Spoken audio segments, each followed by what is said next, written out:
What is going on, everybody? It is episode 544 of Pop Culture Crisis. My name is Brett, and I am here with my co-host. Would you introduce yourself, please? Hello, Crisis Actors. It's Mary, and we're here with our very mature guest, Phil. Hi, guys. How you doing? Good to see you again. He was making a noise and doing thumbs down. Thumbs down. How you doing, bud? I'm doing very, very well. It's good to be back. Spent last week in Los Angeles, California. What was the temperature out there last week? It was wonderful. It was like 70 degrees during the day. I saw a little bit of, there was one day that was a little rainy and stuff, but I mean, whatever. That's pretty not It common. is very weird. I got out of there before the whatever the hell they call it, I don't know, there's some big storm that comes through and they got a name for it so that way they can blame it on global warming or whatever. Do you ever see those graphs that they show where it's like the same news station and it shows the high temperatures, and it's like 5 years ago the high temperature just shows as like green. It's the same cut. It's just a dramatic effect. I saw that specifically in Europe recently. Yeah, last summer. It's a very, very good way to scare people. Make everything red. That's what they do. They make everything red. The frustrating thing about, and not that I want to get into a big climate change thing, but the problem with it is, we got a $20 one? No. I was just putting it in front of the camera. The problem with it, at least for me, is like being a guy that's pushing old guy status. I've been hearing the same stuff my whole life, and all of the predictions haven't come true. So for me, it's just like, even if I was like, man, I want to believe it, and I'm really hoping, and at some point you got to be like, all right, they've been saying a lot of things, and a lot of things ain't been happening, and time's marching on. Imagine taking that much advice from somebody with that horrible of a hit rate. I can't even, I can't imagine. Can you imagine, Mary? I can't imagine. She can't even She's too young to imagine. She hasn't can't. been through enough of it yet. She doesn't. She doesn't have a fully developed cranium, right? It's was that 26 that your brain fully develops? That's fake stats anyway, It's not right? real. She's only saying that because she's under that age. It would make That's more totally sense to you. fake. It would make more sense to you once your brain is fully developed. If you would understand what we're talking about if your brain was fully developed. Oh, okay. It's bro science. Yes. It's not bro science. It's big brain science. You'll get there. Whatever. My brain is nice and smooth, and yours is wrinkly and ugly. Perfect. Oh, good. All right, smooth brain. Well, then what are we going to talk about today? But before we get started, we got a bunch of stuff to talk about. Guys, please hit the like button on this video, and would you please, for gosh sakes, subscribe to this channel if you have not done so already. We just passed 99.7 thousand subscribers, so we will be getting to 100,000 here very, very soon. We are very excited for that. So guys, if you haven't yet subscribed, please go ahead and do that. Share these videos with your friends so that more people will come in here and hang out and watch, and hopefully they will subscribe, which is always fantastic. Also, remember, all Super Chats, $20 and over. We will interrupt those discussions. We will read those Super Chats right then and there. And then we will do our best to get on topic. Maybe you have things to say about smooth brains, whether your brain finishes developing at 26. Maybe you have comments. Before we start, I just want to share this because, I don't know, it's really weird. Yesterday, I just looked at my recommended tab on YouTube, and it was a live stream of someone's open casket funeral. That sounds exactly like what I would expect you to watch. I don't watch that. It was just sitting in the recommended tab. Like, why would I want to watch that? Wednesday over what here. I'm planning to do then, Mary, is that what we should do is, like, if for some reason, I go out tomorrow and I get hit by a bus. You want to stream the last my PCC funeral, episode and what I as your want open is- casket wake. What I'm hoping is that the Super Chats are on point for my funeral. If you get, Y'all, we better get 10 crisis parties for Brett's funeral. if you get 10 crisis parties, his casket just pops up and he jumps out of the casket. No, like money guns go off. Yeah. Into the casket. Into the casket. So yeah, that's what I'm hoping for, is that if I was to die tomorrow, again, if I got hit by a bus or if a Clinton hitman found me and took me out, that you would live stream my funeral and you would take questions and Super Chats, and then maybe what you do is like you get like, because Chris has already showed us like the AI voice filters that can copy your voice, so you can use AI to match my voice and you can answer the questions for me from the grave. Right. No one has your depth of knowledge, or at least I don't know that anyone here has your depth of knowledge to be able to imitate you. You are a one-of-a-kind guy, Brett. Listen, I'm driving. I'm bringing this home into a positive, right? Because we were all in morbid territory. I'm bringing her into a positive place. You are too important, and we would never do that. Perfect. That's well. I still. You guys better get at least 10 crisis parties if they live stream my funeral. That would be my hope. Yeah. Yes. Guys, we got a bunch of stuff to get into today. A bunch. Number one being Elon Musk has been on a tear recently ever since he teamed with Gina Carano for this lawsuit. He is now exposing Disney for their crappy DEI hiring practices on top of many other things. Just remember, we talked about the wheel of wokeness last week. So we'll get into that. We're going to talk a lot about that. I really want to know what the wheel of wokeness is. You didn't know about this? No, I didn't hear about this. Maybe I'll pull it up before What day we did start. you guys talk about it? Not with you here, Friday. but it was I know, something that I a wasn't here Disney last week. We discussed employee, that. a Disney employee sent in. Oh, yes. No, okay. I know what you're talking about. I did see it. I didn't know that it was called the Wheel of Wokeness. That's what we I'm on the same page with you guys. Yes. Carry on. Thank There's you. a $20 Chat doesn't one need to there. I appreciate you entertaining me. Okay, so. $20 from Hunter Allen. Just wanted to say hi from a UPS driver who likes having you on in the background as I drop off packages. I'm starting to think we need merch that says like "put us on" in the background, like background noise or something like that. Like we need something that involves being the fact. I don't need to be the thing you're actually paying attention. We to. don't I'm need your perfectly undivided happy. attention. No, I don't. I don't need your undivided attention. All I need is like half of your attention. We just want to Recording. be in the room with Yeah, you. exactly. We just want That's to a hang little out. bit creepy. Yeah. We just want to hang out with you guys. That's what we want. We just want to hang out with you guys. So we're going to talk about this. We're going to talk about Elon Musk. We're going to talk about there is more hullabaloo around Taylor Swift and her response, or in this case, lack of a response to the passing of Toby Keith. People have strong things to say about this. And even because- conspiracy theories. Yes, about because it. of her and his connection, because he really was the one who gave her her start Yeah, in the that's right. music I industry. So we'll understand. get into this. I had a very interesting discussion last night where I was talking about my rational brain versus my vindictive brain and how I feel the response should go. And my rational brain is, of course, much more magnanimous than my more Your visceral vindictive side. response also made sense, but we'll have you explain later. So we'll talk about that. I don't even remember what it was now. But Well, I'll yeah. explain it then. So, and also we're going to talk about the fact that Marvel actors are going to therapy because their movies suck. Right? So actor Kumail Nanjiani, he was in The Eternals. If you don't remember that, I don't blame you. Most people didn't go see it because it cost $200 million to make and barely made $400 million at the worldwide box office. So we're going to talk about the fact that he said that after the movie came out, the reviews were so bad he had to go to therapy. I have thoughts. Thoughts And to be said. feelings. So Yeah, we're I going to do. talk about that. We got a bunch of other stuff. It's going to be a lot of fun, guys. So yeah, go click the like button and subscribe. Subscribe, please, because we need y'all to help us get to 100,000 so that we can have the damn play button. All right. What would you like to start? Are you ready? I think I'm ready. Phil, are you ready? Let's go. Let's go. We got a $20 one right there, Mary. You got that? Francisco Sanchez Jr. said the road to 100K. Let's effing go. Hello, smooth brain, wrinkle brain, and ironclad brain. Does that make me ironclad brain if think he's wrinkle so. brain? I think so. guess. But you said yours has holes in it. Yeah, my brain is like all the drugs. I've got holes like in my Swiss brain. cheese yeah, in yeah. there. It's like one of those old those commercials. This is your brain on drugs. In the holes, is that where you store all the movie Yes. knowledge? Yes. You Yeah. keep it.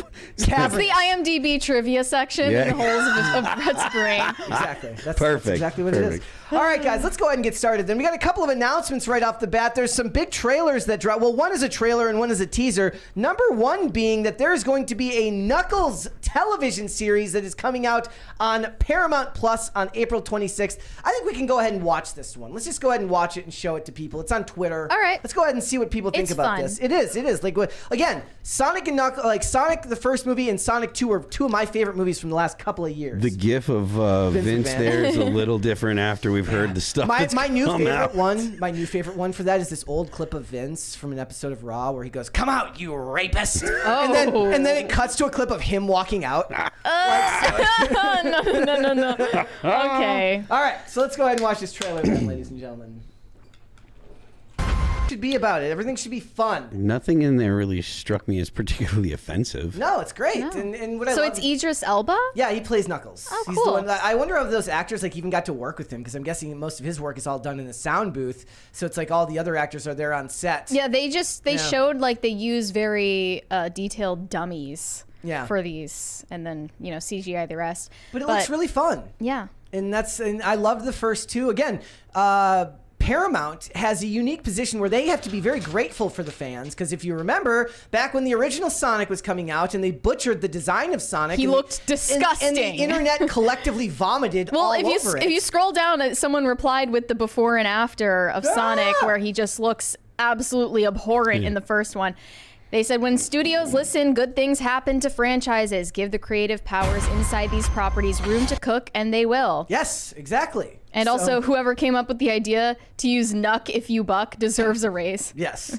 It was great, and it was a lot of fun. And again, those movies it's kind of like when we went to see the most recent Teenage Mutant Ninja Turtles movie, though that one had a little bit more political agenda to it, given the recasting of April O'Neil, the character design of April O'Neil. Sure. But in general, for the most part, the people who went and saw it had fun with it. I noticed that, given that they're both Paramount properties, if I remember correctly, Yeah.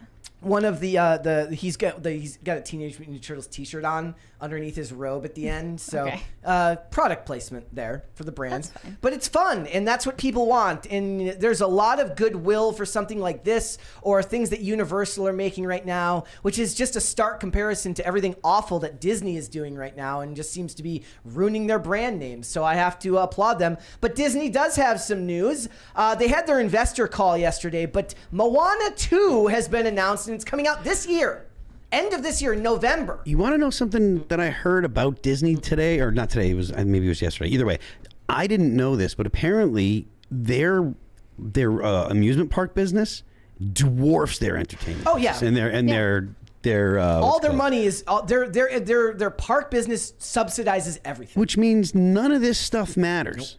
Because honestly, people are going because of Cinderella from 100 years ago or 75 years ago or whatever. People are going because of... Now, it's not that Disney hasn't made newer things that are good and people like, but like there's enough goodwill with characters that people love where, none of the movie things that end up being bad matter in the long run.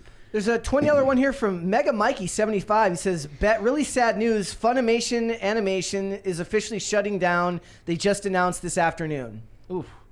We could possibly talk about that tomorrow. I'll have to look into that a little bit more. I didn't see that. Like the theme parks are where all of their money is. Yeah, I didn't realize it was like that. Disney Plus loses money. We're going to get into Pixar loses money. Mm-hmm. Walt Disney Animations we loses had a money. topic that we were going to cover that we ended up not really covering, where it's like first of all, there is criticism to go around for the parks and stuff like that, which is that they're pricing out the middle class, and it's becoming an exclusively like an upper class. Dinks. It's for dinks.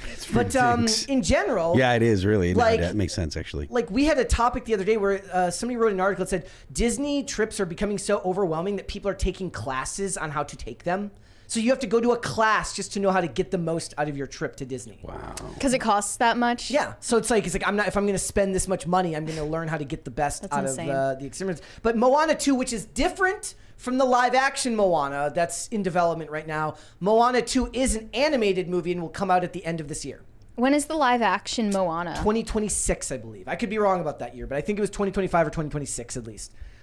So yeah, Bob Iger had to make a whole bunch of excuses during the earnings call yesterday. But like Phil said, the parks are where they make their money. It's not really about the movie and stuff. It's for the dinks. Disney adult dual income, no kids. Like I was looking at. I've heard people on here mention, like I've mentioned, the Dadvocate, who is a social media personality who does a lot of advocacy for fathers and dads who don't get enough time with their kids. She's very, very popular. And she did this thing where she talked about how her daughter and her whole class loved the movie Wish.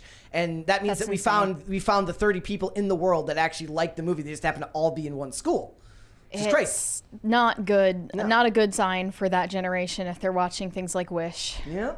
So let's go ahead and move on. So we've got some PETA news. I always like talking about PETA because everybody can collectively dunk on PETA because nobody actually likes them. You know what? I think I like PETA because they're master trolls. I don't think they're that good at it. Personally, I don't think they're that good at it. They get attention every time. It's what they want. Never stays in the news cycle. PETA says stop riding animals, people. Even fiberglass ones. You can't go on carousels anymore because they got fake horses on there. They wrote a letter to the CEO of one of the biggest amusement park ride manufacturers, saying, I'm writing on behalf of PETA entities. We have more than 9 million members and supporters globally, with a suggestion. Would you please end the manufacture and sale of animal-themed carousels and instead exclusively produce figures in the shape of vehicles such as cars, unicycles, tractors, airplanes, rockets, and bulldozers? I like the idea that like big car manufacturers come together to say, we do not support the idea that you put fiberglass cars on these rides either. Children are drawn to more whimsical designs like shooting stars, rainbows, and brooms. Shouldn't ride brooms either. That's witchcraft. So I guess that this is promoting animal exploitation, they say. Aren't they the ones who put tons of dogs to death every year because... Well, yeah. They don't like talking about that. It's just rude. But they are kind of master level trolls, and they know what they're doing. I listened to a podcast with one of the people who works for PETA, and she said that they piss people off on purpose to get attention. It's like the one where it says like when they put the stickers on there that say like, "Don't eat this cow. This cow has a name." And then like, no, it didn't. They'll put the name of the cow in there, and somebody's like, "Oh yeah, you knew that cow. What's its name?" And then Peter responds, "Your mom." Okay. Like it just, I don't find. Maybe if it wasn't such a corporation, if it was one person, then sure, I would find it funny. But I just don't find it all that funny. All right. Beyonce's in the news because apparently, so not that long ago, this same place had the one of The Rock, a wax figure of The Rock. Madame Tussauds made The Rock white, basically. Yes, he was too pale, and then they had to fix it. They keep whitewashing people. They keep race swapping people, and now it's Beyonce. Now they've made Beyonce, but they're saying, is that Beyonce or is that Leia Remini? Maybe they were working on a Leia Remini one, but then they were like, they had to switch courses. Could be. Or no, what they do is like they change the lighting and then they have different ones for different days. When it's a King of Queens exhibit, they lighten it and they make it Leia Remini. Well, it's like when it's a Lemonade the album exhibit, they make it Beyonce. When Disney accidentally made Hillary Clinton for their president's animatronics and then changed it into Trump. It's basically the same thing. Correct. I don't think it, I mean, it doesn't really look like, I mean, I guess Leia Remini if she was wearing hooker makeup, but not really. Yeah, but I do see the resemblance. A little bit, I guess. Yeah. Some of them are really good, but yeah, they race swapped Beyonce. Is it pronounced Leia or Leah? Princess what? Princess Leia? Thought Leia it was Remini. Leia. I thought it was Leia. I thought it was Leia. Some of these look really bad. This Justin Bieber one is disturbing. Yep. Creepy looking. Will Smith doesn't look like that. Nope. I don't know who the one in the middle is. It's that bad that you can't recognize it. Yeah. What do you have to do to get one of these wax figures? Can we get wax figures? Can we pay, like if we had, would we have to pay for it? They're famous enough that they just get them made for them, but we could commission one. I guess. Actually, that'd be really funny to just commission wax figures of ourselves and just put them in the studio. They would melt. I like it. Some people are saying Leah. Okay, so it's Leah. I thought it was Leia, but that's just me. All right, guys. So we've mentioned pro-life Spider-Man here before. He's a social media activist and the guy that climbed the thing. Climbs buildings. He's an icon. He's a legend. He's the moment, etc. Well, if you don't know what it is, he's a pro-life activist who climbs buildings to raise awareness for for causes like to help people who don't want to have abortions. Basically, he does this to get donations for women who are dealing with unplanned pregnancies. So he donates all of the proceeds from this media attention to those women. And he just climbed the Sphere in Las Vegas, which seems impossible. Well, I've got but he did it. Not once you get close to it and see what it's actually made of. Here's a video of it. For something other than its video display. He started scaling the Sphere around 10. Hey guys, I'm here on top of the Sphere. You see, he made it to the top. This was also captured on Instagram Live. His reasoning for the climb, part of a pro-life movement. I just wanted to say that we are doing this today to raise money for a mother named Isabel. She is homeless and pregnant and needs help, guys. So go over to letthemlive.org or the link in my bio to go support this woman. Big thanks. Praise be to God. I will talk to y'all later. What a guy. It says they've raised $21,000 so far already. How can you hate? No. How can even pro-choice people hate? Sphere grabs headlines. Well, they hate. They can hate. The real question is like, how do you get him down? Because is there like a hatch at the top there? They said that he has to go inside. Yeah. Okay, so like I was gonna say, like, did somebody else have to climb up in addition? Yeah, they said there's a U2 concert scheduled for the same night. That's enough of a reason to try and postpone it from happening. Yeah, maybe. Stop the U2 concert. But yeah, that's crazy. Imagine you're scaling it and all of these images are passing by you. It must be very disorienting. Yeah, I was thinking that because like the color immediately changed to like a bright red, and like imagine your eyes are on there. Yeah, you're like right next to it. Yeah, and so he gets arrested every time. He got arrested and he's smiling in the mugshot like a champ. And every time he pulls up, he's like, "Can I come over the railing now?" He always has, keeps his hands up. He doesn't want to draw the wrong kind of attention. You mean gun? He doesn't want them to draw their guns. Their weapons. There's also a pro-life Wolverine. I'm not sure what he does. Yes, I still have no idea what pro-life Wolverine They're friends, does. apparently. They are. So they are. All right. And free my dude Snoop Dogg. So Snoop Dogg is facing an extreme problem right now. He is being censored by the cereal industrial complex. They are out to get him. Post Cereal is pulling dirty tactics to keep the Snoop cereal off the shelves of Walmart. So it says Snoop has Dogg. A cereal. Yep, it's called Snoop Cereal. Sues Walmart for sabotaging his cereal brand, hiding it in storage rooms. So listen to this. Diabolical actions. That's what he says. He says, so the rap. By the way, he owns this cereal brand with Master P, which is the greatest thing I've ever heard in my entire life. I'm gonna go buy some tonight after this, and I'm gonna listen to Ghetto D on repeat the whole night. So it says, the rappers allege that their cereal brand, Snoop Cereal, which was intentionally kept in the stockrooms of Walmart stores, marked with no location coding, prevented them from being placed on store shelves, came a statement from their lawyer. They claim they were that they approached Post cereal brands, about a partnership which they brands entered into to distribute their product in major retailers like Target and Kroger. But the deal was faulty after they declined to sell the brand entirely. After that, they declined to sell the brand entirely.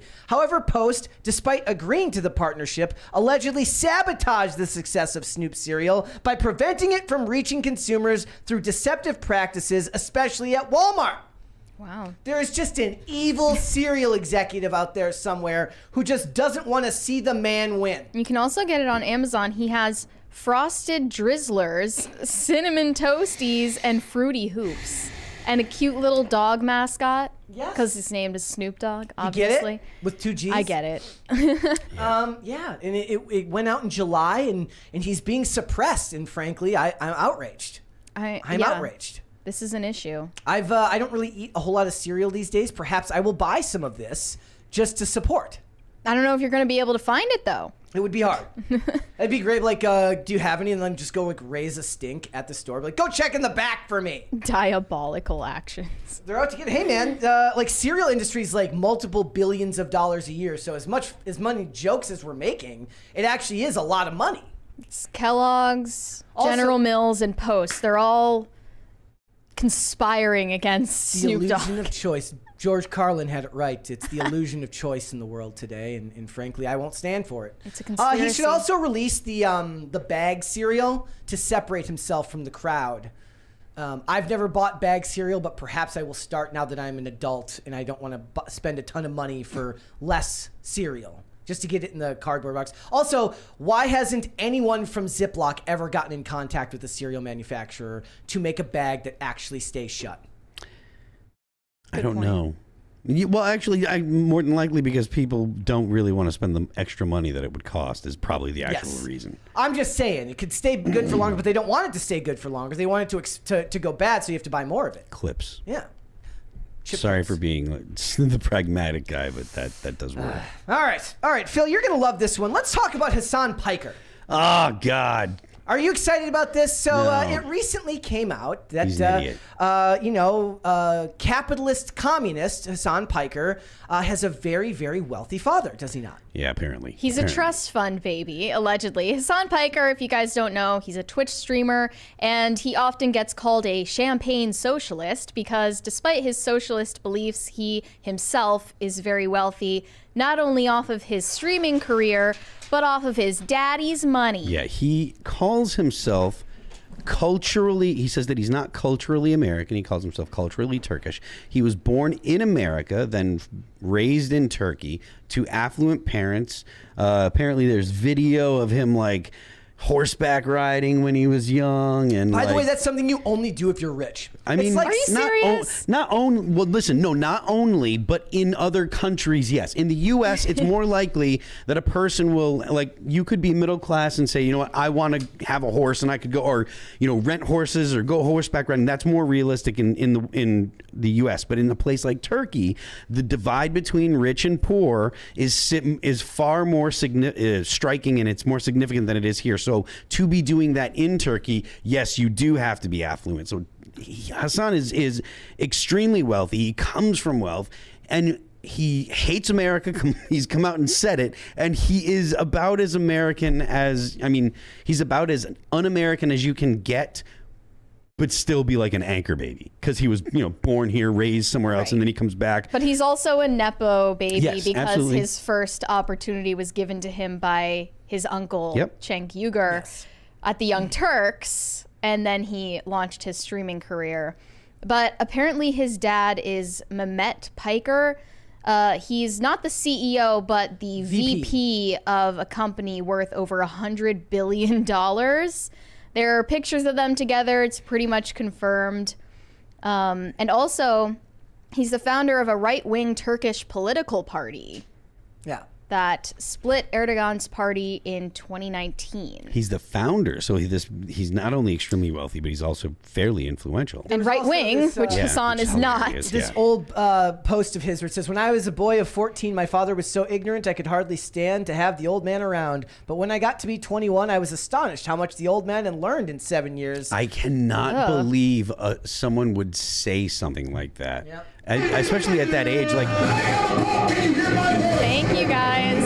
Yes. What's it called when, like, you know just a tiny little bit about something and you think you know all of it, and then you realize later on that you were a complete idiot when you thought that? Growing up. Well, yeah, but there's a phenomenon that actually... A eureka moment? I don't remember what it is, but there's a phenomenon. You learn a little bit and you feel like you know everything, and that's like... Hasan is essentially like the personification of that. Yeah. He is an absolute idiot. I tweeted a video that he made today, or I tweeted a video of him today, where he's going on and on about his understanding, or lack thereof, of the conditions surrounding slavery and the Civil War in the U.S. He doesn't know damn thing. There's a $20 one here from Derek Nall. Phil looks like he's slowly dying today after each story. LOL. Brett, Camelot gonna be on next week? No, he will be on in a couple of weeks. Not next week. But in a couple of weeks. It's coming up. It's gonna be fun. It's gonna be really, really fun. Yeah, and he also, he had the Houthi pirate on recently, which was a big deal. Which, if he's going to have the Houthi pirate on and talk to him, like, actually about something, that's fine. But he was literally just trying to, like, talk to him about pop culture that this kid clearly would have no way of knowing about beyond both having TikTok or whatever, But it's not just this. He's being dragged now. It says, Hasan slammed by Twitch viewers over claims that he earns as much as a doctor. So it says the leading every month. Yeah, the leading streamer on Twitch has long been pulling in millions of viewers and thousands of subscribers each month, with streaming contracts being reported to be around $100 million, as well as major sponsorships and content monetization being key. Many creators have become incredibly wealthy off the back of their content. Over the years, the opportunities have only risen for creators broadcasting live as streaming has continued to be more mainstream. One Twitch streamer who has remained in the top is Hasan Piker. Despite this, Hasan was quickly hit with a wave of backlash by his viewers across socials after claiming that his earnings are the same as those of a doctor. I don't think he knows what a doctor makes. The doctors are like, hey, I wish I made that type of money. He also commented about this on a recent stream, saying, who gives a shit about the house? Who effing cares? Yep. These guys are so effing stupid. I make 10-year doctor or law firm partner money, okay? Which is a lot for the average Joe. It's a lot. But these MFers think I'm Jeff Bezos because they're so stupid. That's it. They're stupid. That's the thing. With the socialists will always do that, because if he made 10% of the money that he makes now, someone that makes the money that Hasan makes would be the immoral person for making that much money. They're always going to be moral relativists all the time. They're they're absolutely disgusting. Beanbag Actual sent $20. Is Phil thinking about the Dunning-Kruger effect? There you go. That's what it was. The Dunning-Kruger effect. Dunning-Kruger was like the person who thinks that they know the most about something will consequently be the one who seems to know the least, or something like that. I don't think so. I think that it's like you. I'm actually Googling it right now. But Don't know what kind of doctors Hasan knows, but as far as I'm aware, there aren't many doctors making $200K a month. Yeah, but also think about. Do you remember when? I don't remember if it was during the Kai Cenat PS5 incident or some incident that happened in New York, and the people were like stealing bags of chips from like the vendors, and he's saying like, why do you care so much that they're stealing the chips? They're just chips. It just shows a disconnect between your audience. Like, he clearly doesn't understand the plight of his own audience. The ability, well, not only that, you're 100% right, but the inability to think about second, third, fourth order effects. If you have a society where people are stealing and there's no, and it's acceptable, then you have fewer people that want to do things like start businesses and risk their own capital and risk their own money because they're going to they could have it, stolen, whether that be stolen by the government or stolen by other people in the society. And that hurts society overall. That's why broken windows policing works. Yeah. And that, has that been largely removed since Giuliani left? Yes. If I understand correctly, yeah. But not only that, it is that the DAs have refused to keep people in jail. Yeah. They get rid of bail, cash bail or whatever. So they just let people back out with no bail. People that are committing crimes. There's usually only a small portion of any population that's actually committing the crime. So if you're talking about like in Brooklyn, I don't know how many people are there, but there is a finite number of people that are committing like 90% of the crimes. And if you wrap those people up and put them in jail, crime does go down. Yeah. Like there are times when you can be overbearing with the state to try to enforce laws and stuff. But if you wrap those people up and get them off the streets, you do end up with crime going down. And New York used to do that, and then they stopped doing that. And now you're consequently seeing, more crime and more violence on the streets of New York. And why it's always funny to hear someone like someone in Hasan's tax bracket talking about it, because a lot of times they're far removed from the effects of the things that they're complaining about. So does he live in New York? No, he lives in Hollywood. Yeah. Okay. So I see stuff like this. I just always thought of it as like one of those things where for somebody like that, you'd think that it would be hard for him to be able to stomach the cognitive dissonance around what you're advocating for and what you're clearly taking in yourself. And like in the picture of him here where it says like make the rich pay. Your dad is literally maybe it's like when Bernie Sanders stopped saying millionaires and billionaires once he became a millionaire. Okay, maybe you're not the rich in this setting, but your dad definitely is the rich. Yeah. Right. Let's be real. He's still the rich, but your dad is definitely the rich. Yep. And I'll never understand it. But that picture of him is so cringy. Well, the thing is, I think with Hasan, I think that the socialist stuff is all BS. I think that it's just he wanted to have a career on the internet, and the thing that makes me think that is the whole bro science stuff that he used to do when he was talking. You never saw I never watched his content. What was he was the professor. What? The professor. What does that mean? Oh, he was basic. It was like red pill kind of stuff where he was like giving advice and stuff. For like dating? Talking about how dudes should interact with women. He was the professor, and he said some things that are fairly scandalous. But the point is, you definitely. Wait, what did he say that was scandalous? Just saying things that are going to help you convince women to sleep with you, and that's kind of like not the thing that's okay on the left anymore, or you can't try and sleeping with women is not okay on the left. It's absolutely not. Sex is not okay. You sleeping with men is fine. If you're, but you can't. Men cannot try to sleep with women overtly on the left, because then you're in danger of insulting them or something like that. But either way, he was putting this stuff out because he wanted to have a career as a content creator, possibly before it in the early days of being a content creator. So he's not a genuine communist that has deep understanding. He's a decent looking guy that's tall, that wants to be on the internet, and has family that have money and connections, and that got him. And he's like, oh, Uncle Cenk has got connections with the whole political thing. I'll just get in there and repeat what he says, and people will watch me. Remember when he said like he went to Mexico and they like taxed him for all his electronics? Yep. And he didn't understand like how that kind of ran contrary to He doesn't everything understand anything. He's an everything he idiot. believes in. All You right. know, taxes, socialist governments. All right. They kind of go together. Someone's mad that I said that it was someone's upset that I called it red pill stuff because apparently this person probably likes the red pill. Someone in the chat. Well, regardless of whether or not it was red shut up, pill. you pussy. It was hypocritical, right? Yes, So. exactly. All right. What would you guys like to see? Would you like to see cringe or cute of the day? Cringe. Cringe first. All right. We've got one here. Let's go ahead and see what this lady has to say. Oh, I heard this too. Yeah. Awful.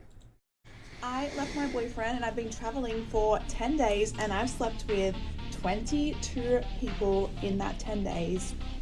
My goal was 20 and I just hit 22 this morning. How many showers I though? am now getting harassed and I need to check out because I'm going home. If it's I not really at doubt least- I'm gonna get Arnar. another one on the board. It's got to be at least either on 22, the 23 plane or, like, showers. on my layover, so I think 22 is where we're going to cap it out. But how did I go? How did I gar? The R&R. The Australian accent is the only thing I can pay How attention did I gar? to. Arg, I did you think that fart? she's Arg. lying.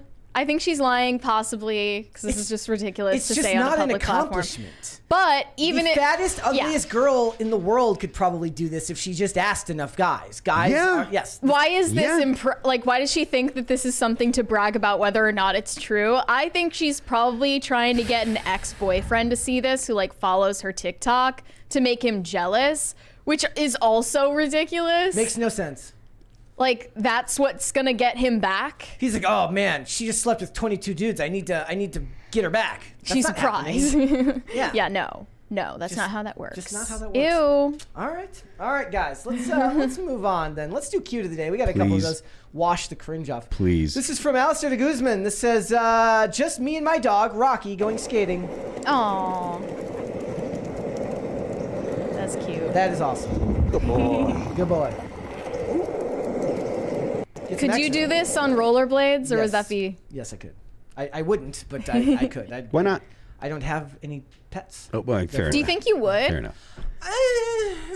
You're not really a pet guy. Yeah. Yeah. It's fine. Understandable. I can go visit my friends who have pets. That's enough for me. Yeah. All right, here we go. This one from Kevin says, submission for cute of the day was reminiscing about my dog Cider my mom had when I was a teenager and unearthed these photos of her and her puppies. Hope you all enjoy and have a good day. Aw. Puppers. Little potatoes. That's cute. Very cute. Potato. All They're right. so little. All right, let's go ahead and get started then, shall we? Now that we're 40 minutes in, 30 minutes in, 42 minutes into the show, ladies and gentlemen. That's fine. Let's go ahead and get started. So, as you know, Disney is in, it's not doing that well in the public eye right now. Just recently, Gina Carano filed a lawsuit against Disney for wrongful termination, and she has a whole litany of other things that she's pursuing against them. This whole lawsuit is being funded by Elon Musk, but Elon Musk has continued to go hard at Disney as he seems to be kind of hell-bent on exposing their dirty business practices. He's trying to start beef with Disney on X. Yep. And part of this, an anonymous source from Disney sent him a graphic that is sent to all their employees. Their mandatory institutionalized racism and sexism, aka inclusion standards, Yes. for their entertainment hiring practices. So this is all questions you're not supposed to ask people who are potential talent candidates, but you're supposed to infer about them and figure out if you should hire them to meet all of your quotas. I'm going to put this up on screen here so people can see So, what we're talking about. 50% or more of regular or recurring written characters must come from underrepresented groups. 50% more or regular recurring actors must come from underrepresented groups. Secondary characters, meaningful inclusion of underrepresented groups as secondary or more minor on-screen individuals, including background actors. Okay, that's all on-screen representation. And then in their leadership. No, listen, like series premise. This is crazy. Yeah. So, series premise, meaningful integration of underrepresented groups in overall themes and narratives, which confirms everything that was going on in the film threat expose that we talked about recently, about how they used to go into these pitch meetings with these Hollywood executives, and they would talk about how can we make this entertaining movie. Now they say, how can we teach the audience something? How can we, the disturbingly stupid elites, teach the normies something? That's what they believe that their job is now, to teach you or I something about the world. And 50% or more of producers, writing staff, episode directors, casting directors, creative leadership, all of these people need to be 50% or more from underrepresented groups. Also, episodic storytelling, ongoing meaningful integration of underrepresented groups in episodic themes and narratives. So, like, who decides what is meaningful in that? Like what actually constitutes meaningful storyline wise? Like, does it have to take up a certain amount of minutes per episode? Yeah, Like- I don't know. And we also don't know for sure if this is really from a Disney employee, but it's likely. I mean, it would be a lot of work for him to put together this fake image. There's a $20 one here from Mitty in 1911, says the quote about how ignorant his father is comes from Mark Twain. It's meant to show how children think their dads are dumb, but adults realize for much they actually knew. Okay. I didn't know that. Yep. They also said even the composers, costume designers, editors, production designers, music supervisors, all of those people, 50% or more have to come from underrepresented This is groups. insane. Key roles in technical crews, project staff, pretty much all of the staff involved in their content. You can no longer pretend like there isn't an anti-white sentiment coming from these companies. They will deny it. They will tell you that that's not real. But when they talk about these things, it's not about saying not white. It's about saying this group, which is just the polite way of saying not white. But at the end, it's telling that they added this disclaimer. Context is critical when evaluating if a group is underrepresented. Anyone involved in hiring decisions is prohibited from asking candidates and talent about their actual or perceived race, religion, color, sexual orientation, gender identity, military or veteran status, age, disability, or any other legally protected categories. All of this stuff literally tells people, well, it doesn't, it tells people without telling people, you need to discriminate and you need to not say that you're discriminating. It makes it completely clear that that is what you're supposed to do. It doesn't say it specifically and it gives the activists plausible deniability. But the point is to be able to discriminate, and it is to discriminate against like white people now specifically, but it'll be used on whatever group they want to, because it allows for the person to make the subjective call. So it's not something that you want to have in your, whatever, your HR departments or your society at all, because it's going to be, it's all it is going to be consistently people weaponizing jobs, hiring, firing, et cetera. It's going to be weaponizing it based on race all the time.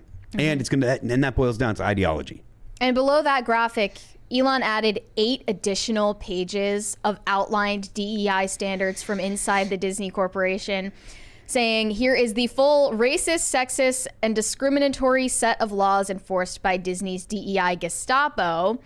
No wonder most of their content produced over the past several years has sucked. Just trying to navigate the DEI minefield is going to crush the creative process. That's the number one takeaway I always have from this stuff is like, look, I say this all the time. Making good art is really, really difficult. Making something meaningful, making something that speaks to a large audience, that has great themes, that has a great actual message, not a forced, canned message, doing that is not easy. Now imagine having that unbelievably difficult task given to you and then being put all of these like office level handcuffs on and being expected to create great art.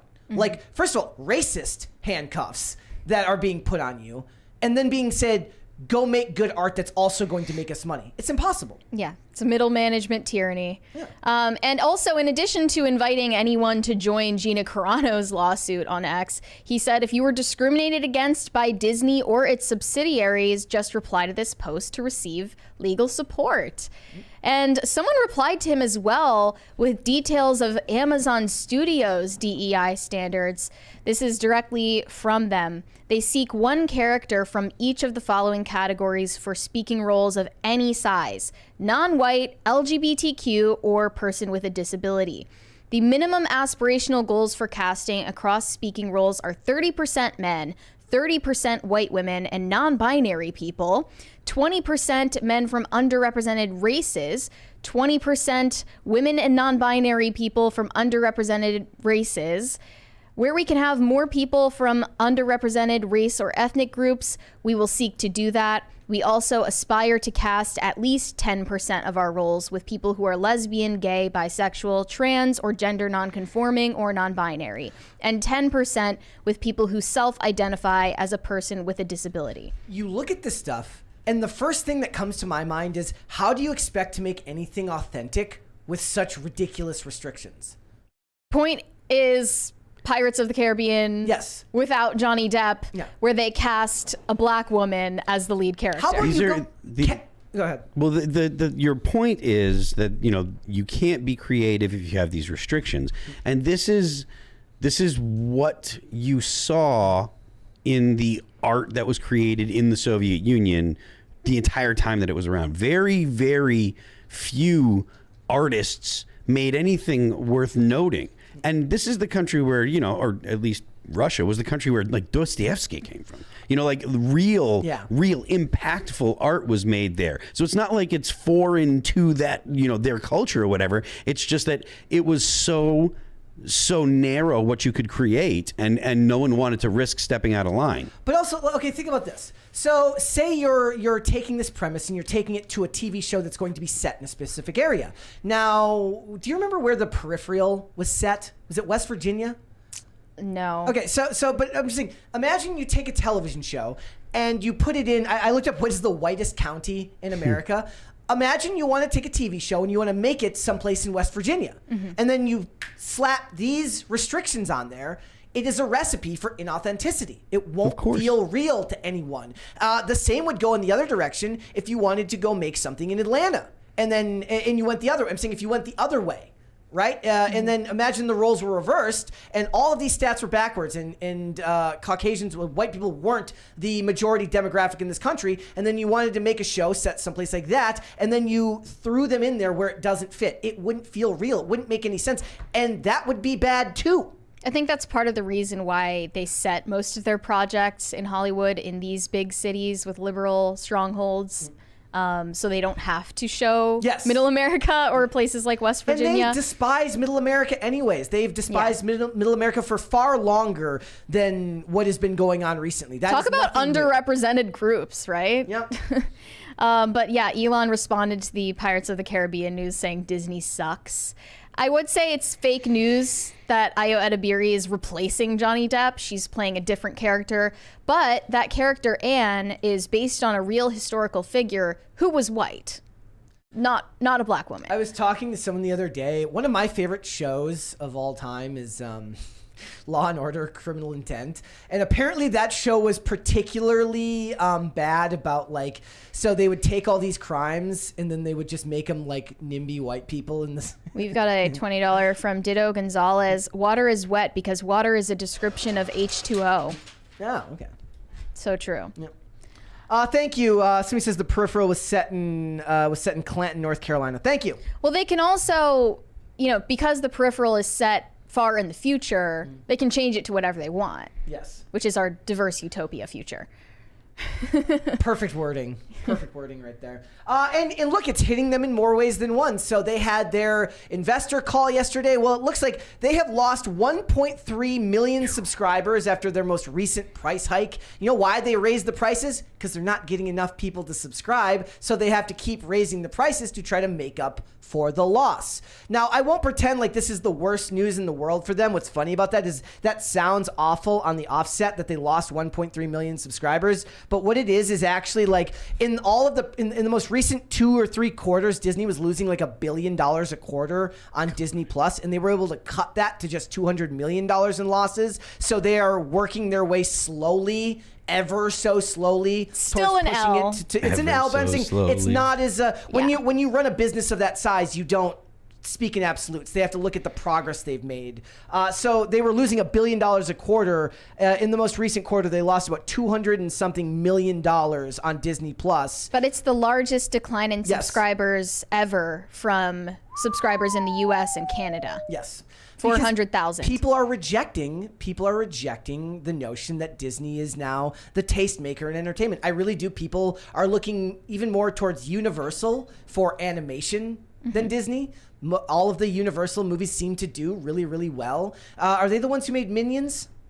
I think that's DreamWorks. So yeah, that's owned by Universal, isn't it? So like it's all they're putting out another Kung Fu Panda movie, and all of those are going to do better than anything Disney is doing because Disney can't seem to extract themselves from identity politics. What's funny is people thought Chapek was going to be better, but he's the one who was around during the whole Gina Carano debacle.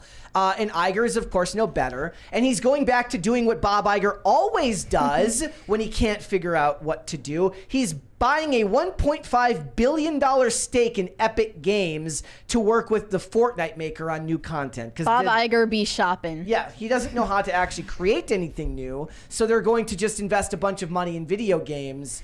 It's a good move, just considering video games are way more profitable than movies. Thank you. Which is crazy that something that's actually like interactive and otherwise you'd think would require the same kind of.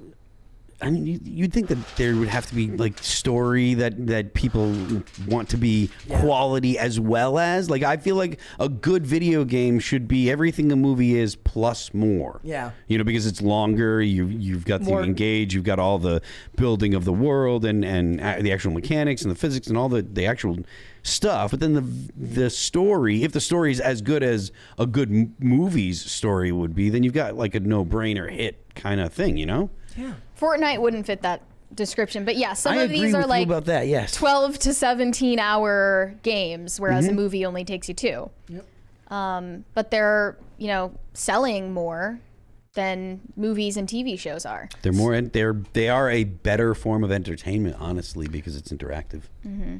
I just feel like the sentiment against Disney is so negative. I wonder sometimes because I'm always trying to check myself. Is this feeling that I have a terminally online thought? Like, is the idea that because we spend so much time reading about this stuff, I wonder sometimes if I'm just wrapped up in my own little world that's been created through my work. And I try to always check myself to make sure that I'm not thinking something that is not necessarily true just because I'm looking at it all day. But I think that the box office proves that it is more than just a terminally online thought to think that Disney is tanking these days. Right. But most people who are, choosing not to see what they put out in theaters don't see it as a culture war thing. They're just not interested. The thing is, like, the feedback from kids, if I understand correctly, the feedback from actual like kids that watch it, the movies that do bad, it's not because like parents are like, no, I don't want my kids to see this. It's because kids don't respond well to the stories and to the movies.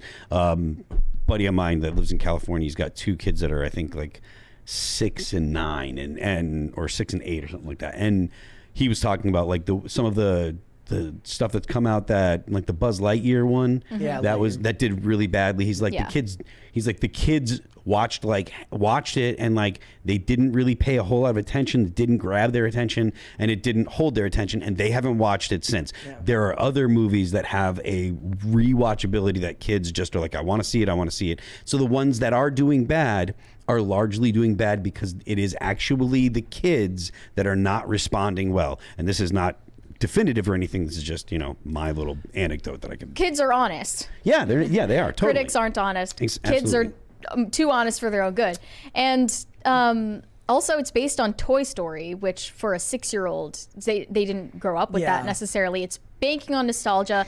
And you can only really rely on this Disney adult class, these dinks, to keep you afloat in the theme parks for so long before they also die out.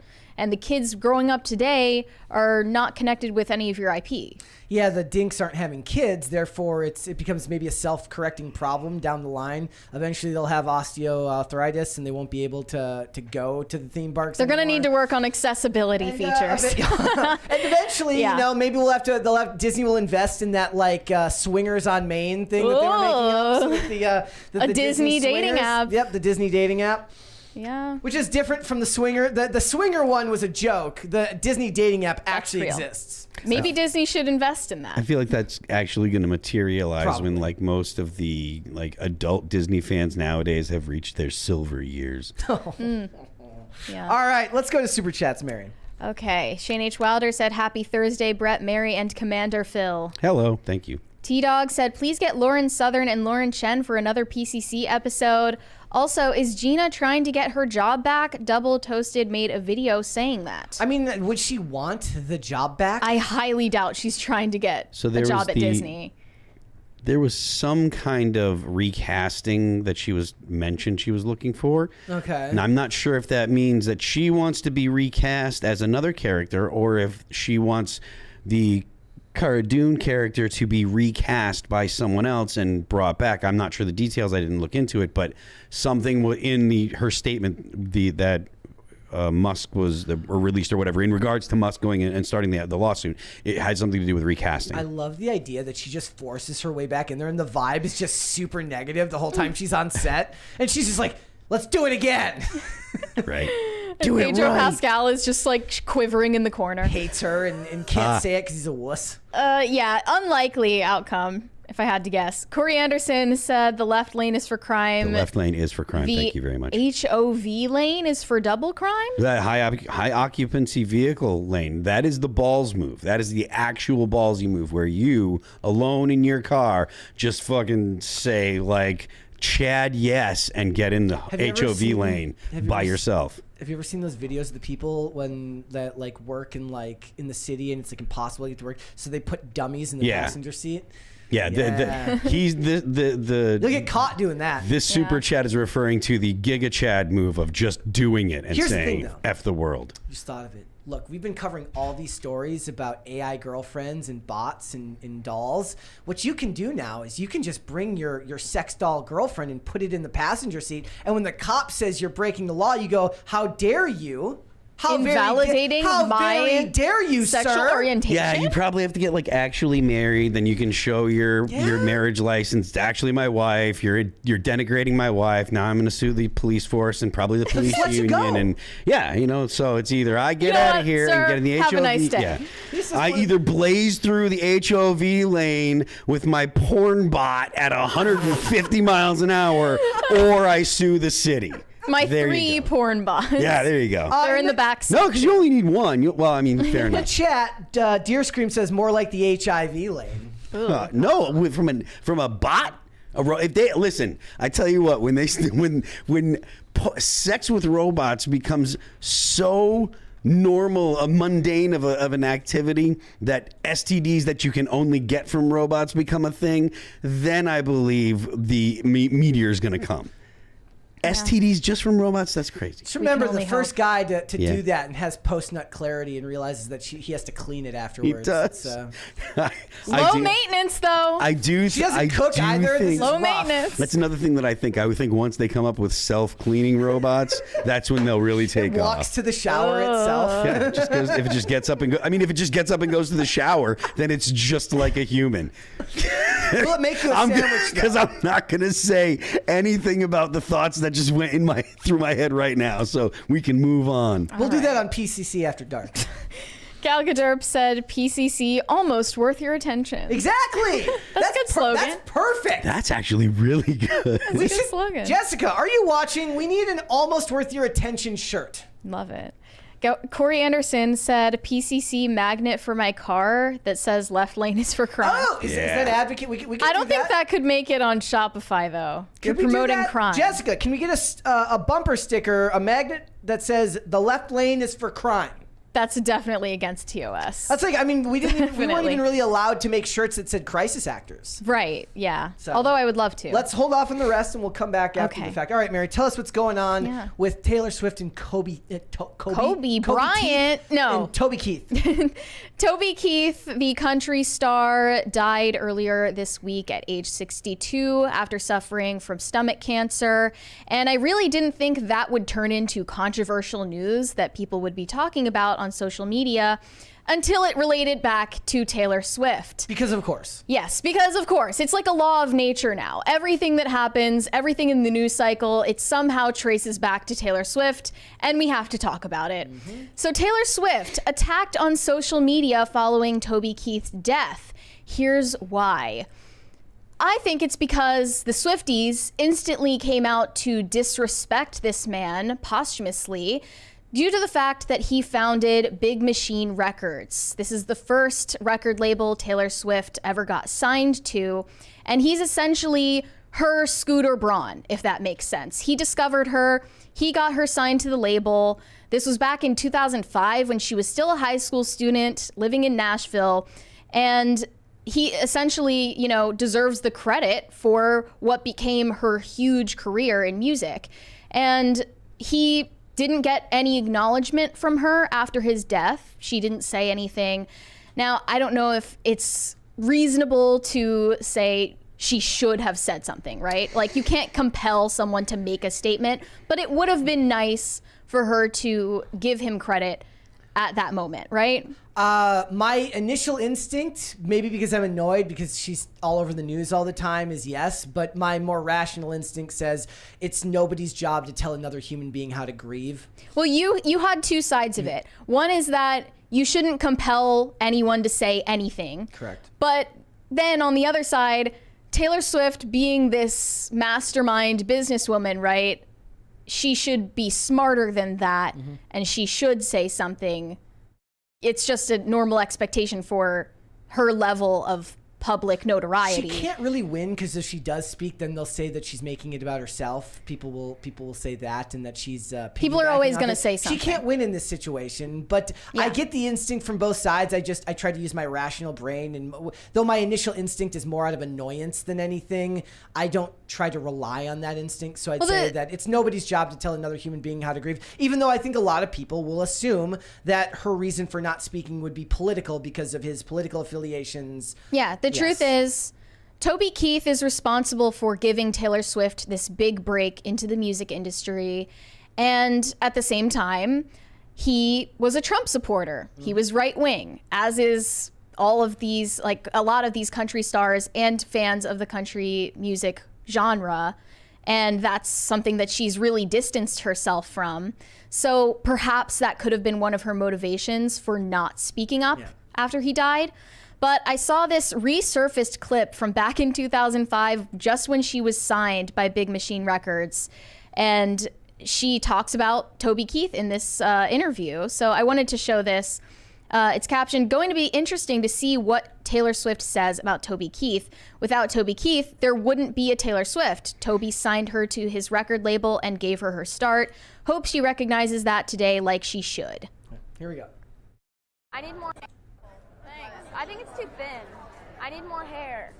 Hair talk at Hendersonville High is a serious subject for 15-year-old Taylor Swift, considering her hair and face are already in national magazine ads and coming soon to the cover of her first big record. Everything that we should Copyright, damn it. that she's beautiful. That girl that talks about, and she's got everything that I have to live without. You should hear the Kanye Came version to of this. Nashville last year, writing her own songs, singing them, and hoping someone would like them. Toby Keith did. So much so that he just signed her to his new record label. That makes them partners. You're in the room with him and you can feel it. There's a power there and you're just like, oh my God.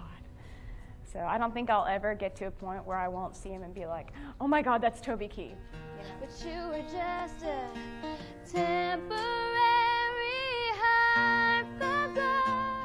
We visited Taylor a year ago at Hendersonville High when we thought her talent was special. certified. Now, a year later, Music Row agrees. Her first record comes out in a few months. She'll tour and start the career she says she's been working for her entire life. All 15 years of it. LMAO. Most people find out what they're going to do when they're in college, and that's great, you know? But I guess for me, it just came a little earlier, and I'm so thankful for that because this happens to be. Her old accent was so sweet. It's giving Napoleon Dynamite vibes. A dream that comes with her own soundtrack. On a Throwback Thursday, Terry Bolger, News 4 Nashville. So that was going viral. It got like 7 million views as it was being reposted. Her at the lunchroom is so Mean Girls. It's not even funny. It was, and she's gonna act like she was this like outcast. Going like this. She's like, gonna oh my act God, like look at Becky's hair. She's such a slut. She writes music from the perspective of a girl who was like this social outcast who wasn't popular or whatever. Like, when you see that video, you know who She's she was. literally making fun of people for having to bring bag lunch to Literally. school. Yeah. Oh my God, Becky's so poor. Yeah. And, you know, if you're unaware, guys, Big Machine Records is the #1 enemy of the Swiftie fan base because they were the ones who were sold off, meaning her music was sold off in that deal with the Carlyle Group and George Soros, due to Scooter Braun's involvement, and now because Toby Keith founded that record label, they're hating on him after his death. I get why people are like, oh, that's bad, etc. But it's also, at least from my perspective, it is so incredibly mundane and normal. That happens to people's music all the time. You can go and you can go back in time to the 80s, and like Paul McCartney bought Michael Jackson's rights to some of Michael Jackson's biggest hits and told Michael Jackson, and Michael Jackson was like, you did what? And what, like, it was a big deal. But this is like to Eminem. It's possible, yeah. It's a normal thing that happens, Yes. and then when it happens to Taylor Swift, it's like, oh, the travesty. Like she's some kind of victim. But the thing is, but the reason is because of her fan base, Yes. not because of her. It's because her fan base. Everything is an absolute. You know, they're children. They're 16-year-old girls. I mean, they're gonna of course they're gonna freak out. No matter what happens. Yes. Like if Taylor looks, it's going to be an absolute overreaction. So yeah, I understand people are going to have a problem with it. I get it, and I don't think that it's right, but it is also very normal. So in response to Toby Keith's death, one Swiftie said, so isn't he one of the men who stole Taylor Swift's songs? No, there was no stealing, dum-dum. There was no stealing. Another one said, notice how, the other one said, I wish Toby Keith never got into racism because he was so good otherwise. I'm time traveling to 2001 and putting him in a dungeon without internet access so he can make unproblematic Taylor Swift, but for white guys hits forever. I love. How are you just going to talk about someone like this after they died? Like, it's literally been less than 24 hours and you're talking about him this way. I also love the white guy qualification there on a comment about somebody else's racism. Yeah. Yeah. Another one said, Toby Keith once said, as a, quote, conservative Democrat, that he was embarrassed by his own party. Then he jumped on the dipshit train and endorsed Donald Trump. And you get the feeling country music stars are not that bright, which is why Taylor Swift isn't a country singer anymore. Wow. You know that she owned her first private jet in 2009? Good for her. That's crazy. I wish I owned a private jet. That's crazy. She just sold it. Well, I mean, her dad probably bought it. She bought it off him after she got more famous. Was he that kind of wealthy? He was a multimillionaire, but not a billionaire quite. But I multimillionaire. 2009. There's a lot of room between multimillionaire and can own a jet. 3 years after her debut album, are you buying a private jet? Like, I don't know. Was she that big of a phenomenon? No, she was not. I don't know. 3 years after your debut album. She did a guest spot in CSI in 2009. You're not buying a private jet on CSI guest spot. Kind of crazy. Yeah. Let's talk about the conspiracy side of this. This actually like threw me for a loop. So there is now a conspiracy that Taylor Swift, Hillary Clinton, Toby Keith, And that was the reason for his death. I saw a tweet, any truth to the rumor that Taylor Swift killed Toby Keith? Nope. Excuse me? What? I didn't even know this was a rumor. Yep. So I looked for some evidence. Here's one. For those who say that the NFL really does rituals, is this a coincidence? What? Toby Keith was born on the 8th and died on the 5th. 8 plus 5 equals 13. Taylor Swift's favorite number, 13. Super Bowl 58, 5 plus 8 equals 13. Toby Keith dies at 62, as 49ers can go 6-2 by winning Super Bowl 58. Jason Kelce, number 62, retirement announced, brother of Travis Kelce. They are sick, #rigged. So somehow there's a connection between Toby Keith's death and rigging the Super Bowl, and Taylor Swift is responsible for it. Am I getting that right? I love the idea that then right after posting this, like somebody who really loves Taylor Swift will be like, and those QAnon idiots are so stupid. Yeah.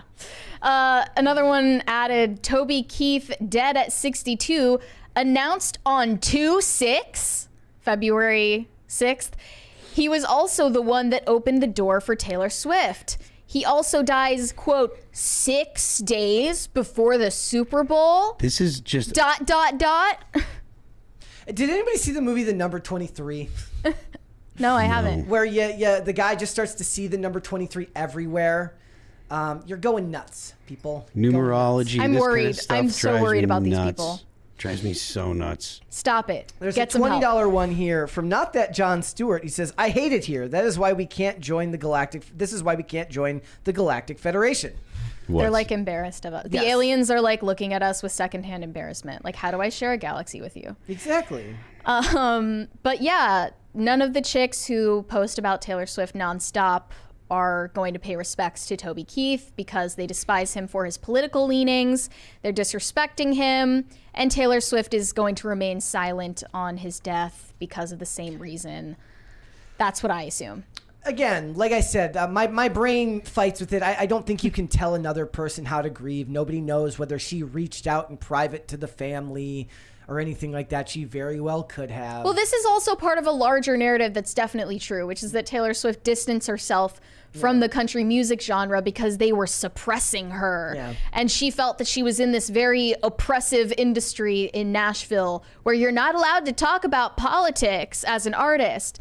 And that's why I found this clip of her from back when she was 22. She's saying the most based take about how musicians shouldn't preach to people about their political opinions. Which one is this? Clearly, she doesn't agree with that anymore. It's from Important Clips. I thought I had that one here. I had it pulled up at one point. Yeah, it's down here. Oh, no, I thought this was the one that we just watched. Oh, no, I got it here. Here we go. You've been very... and make an affirmative statement endorsing whatever the left's position is. They assume that you do not endorse, and that means that you are the other. Which means that by their own logic, not speaking on Toby Keith's death is a bad thing because you have to speak, otherwise it's bad. No, but... Well, she's also framing this in her documentary as if it's only something that affected the country music artists. But no, it was actors. It was discouraged for all actors, musicians, everything. But, the war on Christmas and just how no matter how much things change, it all just stays the same. I'm not saying that criticizing George Bush is bad. I'm just saying I don't want to hear it from musicians. Yeah. Right? Yep. Is that like, I mean, I think that the fact that they pushed that boundary was just an incremental step to where we've gotten today. But the thing is, like, when that happens to someone, their response is perfectly natural. When people come out there and overreact to a singular statement, you're just going to make the people push back harder. Like, they're not going to be like, okay, I'm sorry I said that. But like, look that now, would never be the response. Now, every actress, every actor, every musical artist is a multi-hyphenate activist. Yep. And it didn't happen overnight. No, it did not. And Taylor Swift is acting like, in her documentary, this only affected country artists, and that's not true. That went for everyone. I just listened to an interview with MIA, a rapper, who remembers in the year like 2009, being pressured from people who are managing her not to make political statements because people don't want to hear that from you. Yep.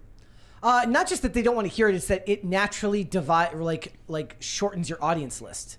All it does is it's not just that people don't want to hear it, it's that you're going to piss off somebody. Why willingly say something that's going to cut your audience by a third or half? That's the actual legitimate reason to not. It's because your audience is going to some of the people in the audience are going to take offense to it because if you're reaching millions of people, then there's going to be people that are just going to be put off by any political perspective that you hold because they just hold an opposing view. Yep.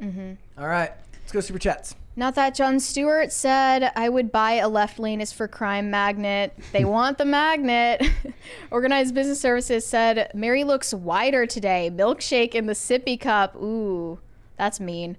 Tacty Platty said, since you have your favorite failed musician, can you show him the Bobby Althoff interviewing Sukihana about being a musician? Cringe. Yeah, that was a really cringe interview. Do you think she was trolling? I think everything Bobby Althoff does is no, performative. Oh, the other artist. I don't know. The artist. I don't know. We're gonna show that tomorrow. That was the one talking about the one where she was magician. Wow.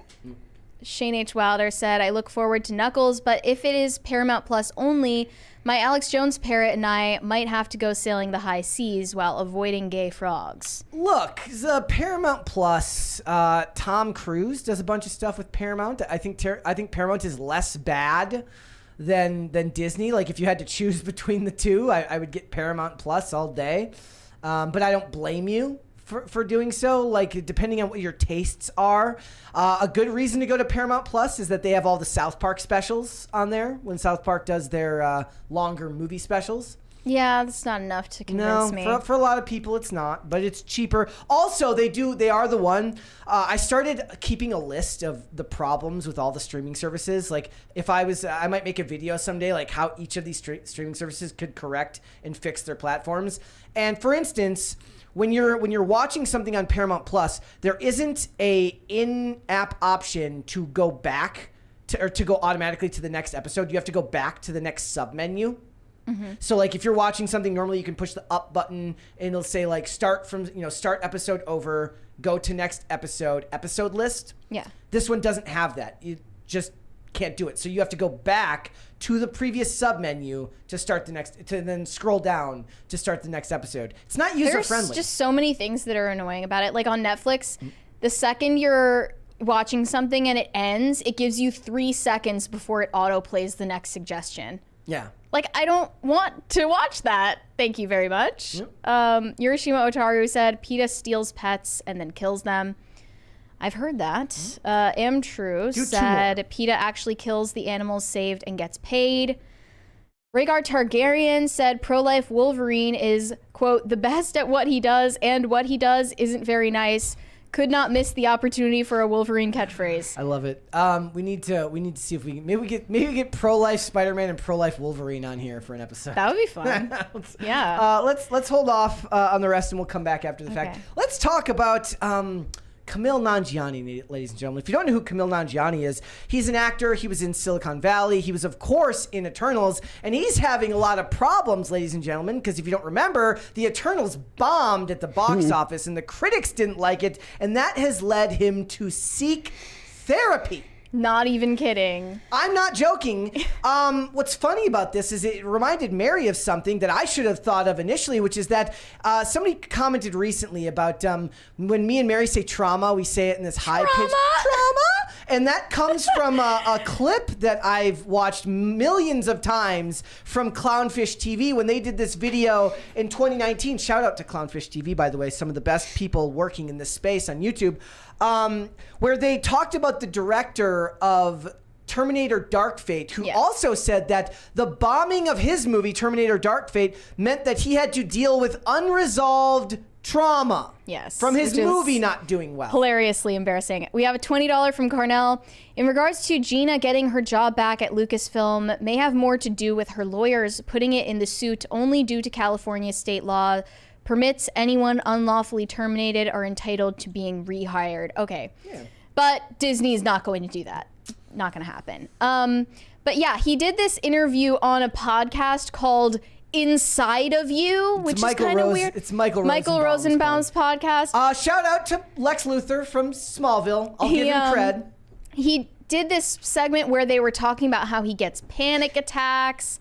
And then they got into the historic flop that was 2021's Eternals, that he expected it to do well just because there were a lot of stars in it, like Angelina Jolie, she was Salma the only... Hayek. Thank you guys. Like, when you watch that movie, first of all, I want to point out that if you watch that movie, what it ends up being is it just makes all the other actors look bad because it's this unbelievably depressing, boring, really, really self-indulgent art style film that Chloe Zhao made. And Angelina Jolie absolutely proves in every scene that she's the only one with even a lick of actual charisma.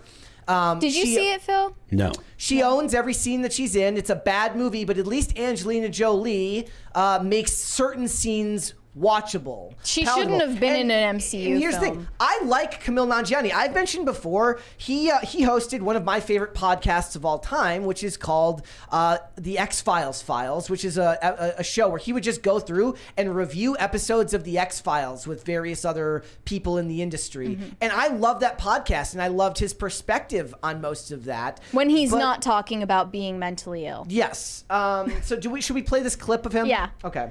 Here we go, guys. Let's listen to what he has to say about this. It's mostly crying. When you talk about Eternals and it wasn't the response that you were hoping, how did that affect you? Did it really consume you for a while? Did it something you had to get counseling on? Is it something where you took it to heart? Like, was it me? What was this? I knew It's it not wasn't you, me. it's me. I think that there were a lot of things that went into it. I love that movie. I'm very proud of that movie. I'm proud of everyone's work in it, and I'm proud of my work in it. And I've seen that movie, I've seen it a bunch of times because it's like my kind of movie. And I don't watch stuff I'm in a lot, and a lot of stuff I'm in I've never watched. It was really, really hard because Marvel thought that movie was going to be like really, really well reviewed. And so they lifted the embargo really early, and they also put it in some fancy movie festivals. And they sent us on a big like global tour promoting the movie right as the embargo was lifted. And so we had to like sort of travel the world while they thought we'd be going on a wave of raves, and it wasn't true. It just sort of was, the reviews were really bad. And you were aware of it while you were on tour? Yeah, I was too aware of it. I was reading every review. I was checking too much because this thing had become too much in my head, because this was also right after the pandemic, so we're coming out after this crazy thing, and I'm like, okay, this is gonna be the coming out party. I worked so hard for this, and everything's heightened. Your anxiety in life, everything's kind of like, and now this happens. Everything's heightened, and I don't know. I mean, I think that there was some weird soup in the atmosphere for why that movie got slammed so much, and I think not very much of it has to do with the actual quality of the movie. Anyway, it was really, really hard, and that's when I was like, hey, this is unfair to me. It's unfair to Emily. I can't approach my work this way anymore. Some shit's got to change. Emily's his wife. And so very intentionally, I did start counseling. I still talk to my therapist about that. Emily says that, obviously that I do have trauma from it. I actually, Jesus Emily and I just got dinner with someone else from that movie. And we were like, man, that was tough, wasn't it? He's like, yeah, that was really tough. I think we all went through something kind of similar. And then this guy that I'm talking about is like truly one of the best actors of our generation and has been nominated for an Oscar since then. So I realized I can't be so results based in my work anymore, because I can't really control it. I can control my experience. I can control how I am to the people around me. I can control what I learn from it. I can control how I work. Can't control what people are going to think of it. No. I actually agree with his outcome. Okay, I just don't agree with the rest of it. You can't control what people think of it, especially because he wasn't the film's writer or director or anything like that. But I swear, people in Hollywood are the only ones who think their job should be about having fun instead of making money for themselves and the people who employ them. Yeah. That kind of stuff, like the complaining about criticism or that people didn't like it, like, shut the fuck up. It's the most bitch-made shit I've ever seen. From probably 2006, maybe 2005, until 2015, there are two metal blogs that every time my name came up, every time we released anything, they were shitting all over me. You know what I didn't need? Fucking therapy. Man up. Jesus Christ, that's so embarrassing. He's also one of the people who said that it's it's no longer we have to get rid of traditional masculinity. It was no longer about toxic masculinity. It was about traditional masculinity. I can see he why. got rid of his traditional masculinity. He threw that shit the hell away. He doesn't need it. What's interesting is look, I've had people where I've mentioned before the importance of embargo dates. You can always tell how much trust a studio has in a movie by when they release the embargo on a film. So if you're going to see a movie and the critics' ability to write their reviews and put out their reviews for these movies isn't lifted until the day before the movie, that usually means that the studio has absolutely no faith in the film and they want to make sure that people don't have time to read any of that. And I would have people tell me, oh, that's bullshit, that's crazy. No, it's common sense. It makes perfect sense. Was that the case for the Eternals? So this is one of these cases where the studio, maybe it was just because Marvel in 2019 thought that they couldn't do anything wrong. So when the movie was made, by the time it came out in 2021, post Endgame, they're like, oh, people still love Marvel. People are going to come out to this movie no matter what. Well, that wasn't the case. Hubris. So they released the embargo early, and nobody liked the movie because it's pretentious. It's 2 hours and 40 minutes. Like nothing happens. It's just landscape shots from start to finish. It's awful. And the point being that I don't remember anything that happens in it. And so they have to go on this press tour. And to his point, he's not wrong. He has to now go on a press tour where everybody hates his movie. That would suck. But that's not something you have to go see a therapist over. It sounds like he's doing it at the advice of his wife. His wife is telling him, you're traumatized by this. This is one of your formative traumas. His wife is either a psychologist or a psychiatrist, if I remember correctly. They have no shit. Yeah. We have a $20 one here from the Ninja Bear. It says, Mary, you look fantastic. Don't listen to haters. Thanks. It's so weird that being patriotic makes you right-wing and racist, yet being a thought is enduring. Imagine if people just became responsible. Man up, people. Hi, Brent. Hi, Phil. Hi. I think also when they were saying that about Toby Keith, I almost said Kobe Keith again, about Toby Keith, is that he was a conservative Democrat. It's just that when Democrats started hating America, maybe that was when it switched for him. Yeah. Someone needed to tell Kumail Nanjiani to man up. What happened to men suppressing their feelings or not at least sharing them to millions of people? Yeah. Men, I don't know. It's just... You shouldn't be doing that. I don't know. Maybe if he needed therapy, go to therapy, but you don't have to talk about it on a podcast.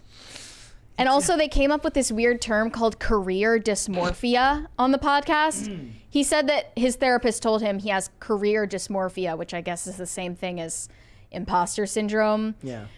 But he's saying I shouldn't be so results based. I should just do whatever projects are fun for me that make me feel good. Look, if you have the money, money, I can make friends and hang out with my friends. If you have enough money and you've done well enough that you can do that, I guess more power to you. But I think that most people in the audience would prefer that the best actors be results based and choose their projects based on what they think will make the most money, because that means making a lot of money translates to audiences that actually liked your films. The unfortunate thing is, if Eternals got overwhelmingly positive reviews from critics but still was a horrible flop in the box office, he wouldn't feel bad about it. He doesn't care if the movie actually does well in theaters. He only cares what this rarefied class of elite critics thinks about it. Because you, I, or the rest of the world doesn't matter. Oh, and award shows. Yes. They only care about award shows and good reviews from critics. They do not care if the general audience liked their movie. It's funny, too, because that movie did have... I mean, it had Salma Hayek in it. It had Barry Keoghan in it. It had all of these actors that are actually really good at their jobs. Brian Tyree Henry. Brian Tyree Henry was in Bullet Train. Like all of these people that are really, really good actors. And then they ended up making it about the fact that it had the first Marvel sex scene, which was pointless and stupid. It had the first Marvel gay romance, which nobody cares about. The things they promoted this movie on were things that nobody cares about. It was 2 hours and 40 minutes of just nothing but landscape shots and stupidity. No Marvel movie should be over 2 hours long. They cast this in 2019. Right. It would have been, cast in 2018 or 2019, filmed it, then COVID happened.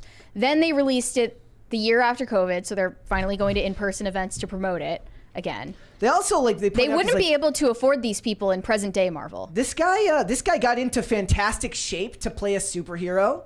That was a big part of it. So he did all the work that needed to be done to do that. Maybe that's what he's mad about. Maybe he's mad about having to restrict his diet. We got a $20 from Pat the Plumber.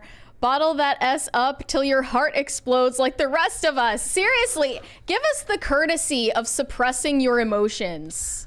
Give us that courtesy. This was the article from 2019. Terminator director Tim Miller reflects on box office trauma and James Cameron fights. He says he's still processing.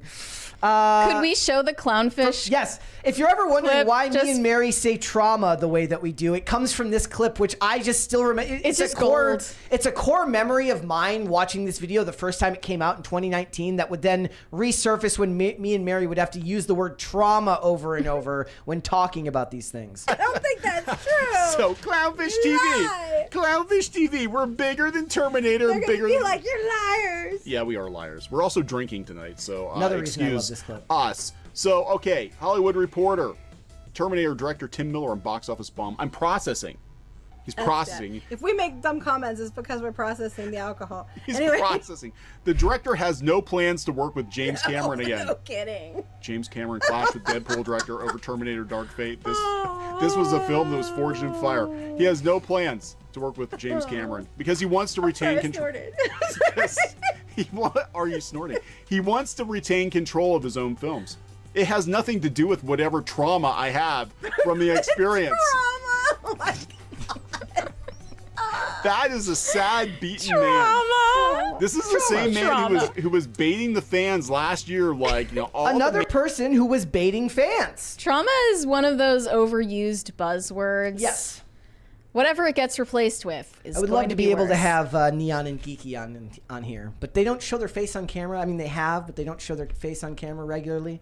But I would love to have them on here. But yeah, this is why whenever the word trauma comes up, we say that with that tone, because Geeky said it in that video. These people deserve to be mocked. They do.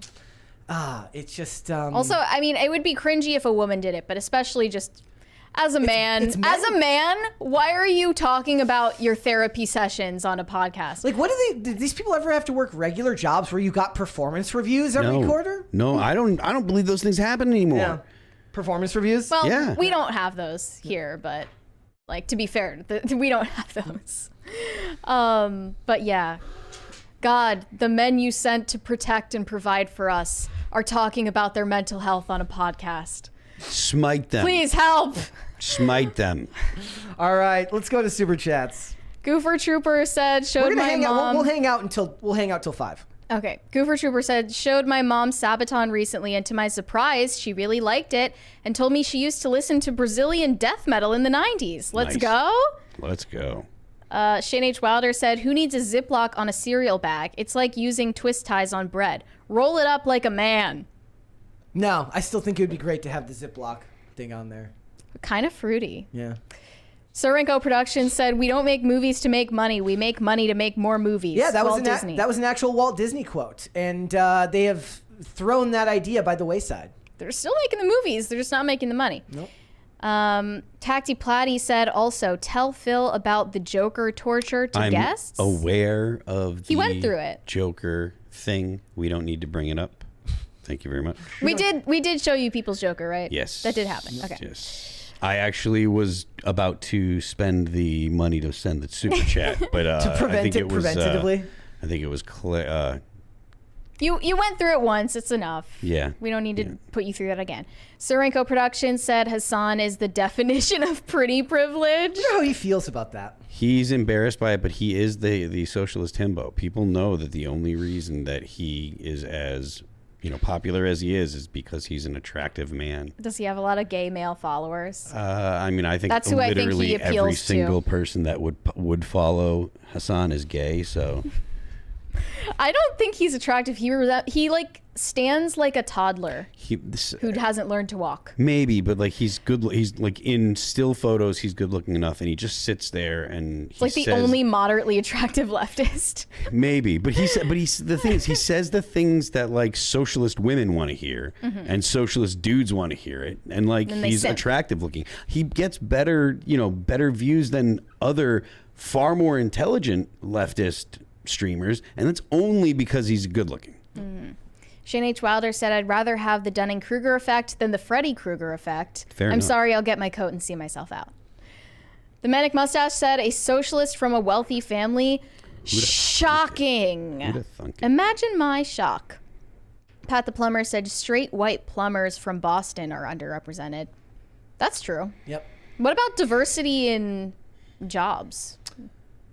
Diversity in career fields. Shane H. Wilder. Good careers. I mean, all movies are just about like people in the creative arts, pretty much, right? Probably. They want to see themselves on screen. They do. Shane H. Wilder said only 10% LGBTQXYZ123 in Disney casting. That's cap. You can't throw an overweight purple-haired Mouseketeer at a Disney show without hitting one. Good point. Jake Martin said, have you guys seen the video made by the Disney board to educate their shareholders on how to vote in the upcoming shareholders meeting? It's agony. Sounds about right. And sounds that they're like, do not let Nelson Peltz in. We don't want anyone from the Trian group getting any type of voting power. I would like to see that. DD Megadoodoo97 said, Punxsutawney Phil has returned. Let's go.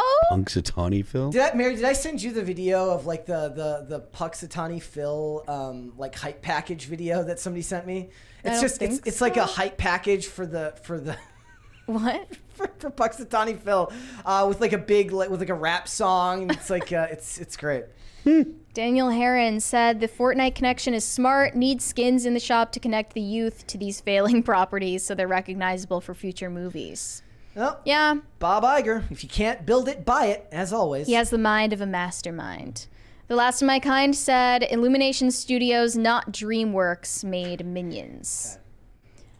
Corey Anderson said, Phil, Michael Jackson did that to the Beatles.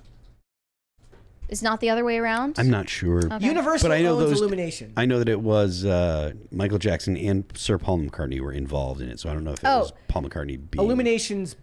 Universal owns Illumination? Yes. And Universal owns DreamWorks as well? Yes. Okay. I think. I don't know if they own DreamWorks. I looked it up. I think they do. Okay. Surenko Productions said Taylor Swift knew she was going to be a famous pop star since birth? Zena LeVay reincarnated? Yeah, it really makes you think. Could be. She did kind of force her parents to move to Nashville to support her career when she was like 14 or 13. Make it work to make it worth it. Yeah. Yeah, Michael Jackson was so upset Eminem dissed him, he bought rights to the rapper's music collection. That was a real story. I'm sure that's being exaggerated in some way, shape, or form, but he did do that. Corey Anderson said that conspiracy theory proves Mary correct. Too many people know how to read. See, I've been saying this. Mary is very anti-reading for the masses. We need less literacy. Mary thinks the world ended when the printing press was invented. The printing press, huh? That's where it all started. That's where it all went bad. Mm-hmm. All right. The Hafrican said, wow, the brofessor, bro tip, NyQuil. What? I don't get it. Surenko Productions said, I want whatever that Swift 13 Anon was having. What one was that? That was the QAnon post. Yeah.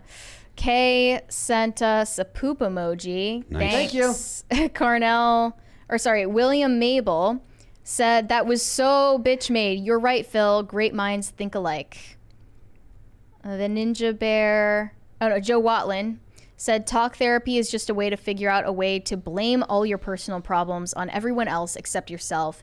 It's a good way to stroke your own ego. Well, yeah, like what they were talking about in the interview, we listened to more of it. He said, like, some days you go there and you think you don't have anything to say, but then the floodgates open and you're just talking, like, because you just want to talk about yourself for an hour. Do they mean the floodgates, like they start crying? The floodgates I'm of their assuming they island? just mean like I thought I didn't have anything to say, but now I'm going to talk about myself for an hour. I thought I didn't want to talk about myself for an hour, but then I got the opportunity and I did it. They get interviewed about themselves all the time anyway, right? That was a very aggressive they get. Okay, sorry. Shane H. Wilder said, I think I got trauma from listening to him. I think I might need a shrink. Bwahaha. That dude needs to man up. You know who wins in the end for all of this is the shrinks and the therapists. That's who wins. Yeah, they're making big money off of these actors. GL Sasik, I don't know if I said that right. 300 to 100K, maybe today. Keep up the good work. My guess would be late Friday night or Saturday morning. Unless there's a big flood of subscribers, which means you should go and subscribe right now. If you have not yet done so, you should go and subscribe to Pop Culture Crisis. Do it. I bet some of you who are watching aren't subscribed right now, and you should change that right this instant. Seriously, why are you waiting so long? What have we done to you to make you wait so long? To every individual, 1,185 people watching right now, if any of you individually are not subscribed, change it. Nice. Over 1,000. Corey Anderson said, I love Soulfly. What is that? That's a band. Oh, okay. Bullet Train said, this is a top 5 YouTube daily show. One spot behind Timcast, in my opinion. Ayo. Disagree. We're better than Timcast. Everyone knows what I want to do. I have an idea for an advertisement for this show. What I want to do is get all the people who come on here who have also done Timcast and say, this show is so much more fun. I want to get like testimonials from all of them about how much better this show is to do and then make an ad. It's more fun, but is it better? You decide. You decide.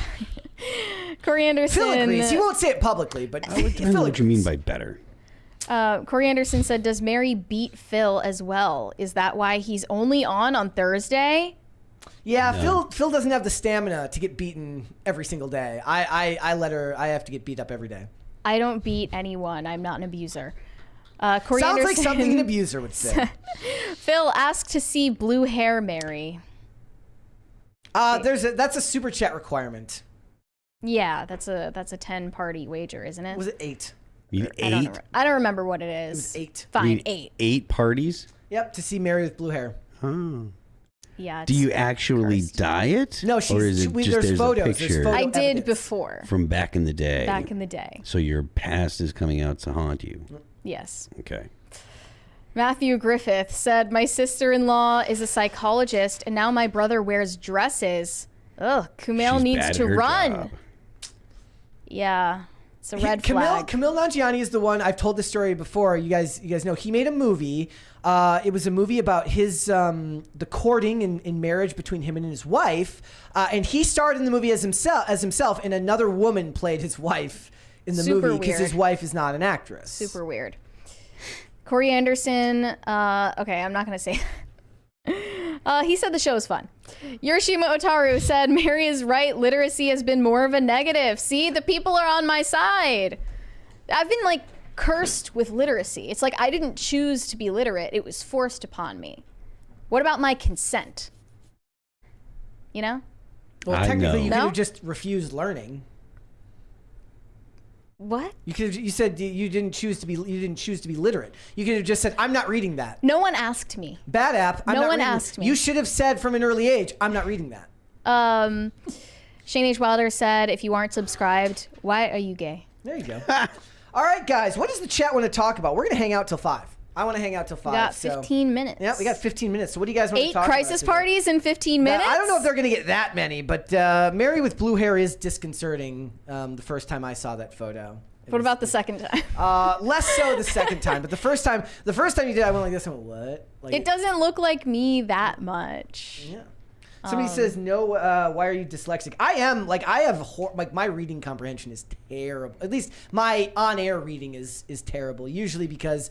Have you ever noticed, like, does it ever depend for you, like, on the website you're looking at? Like, some websites, the spacing is really, really good and makes it easier to read. Some, it's like, I hate reading Hollywood Reporter articles.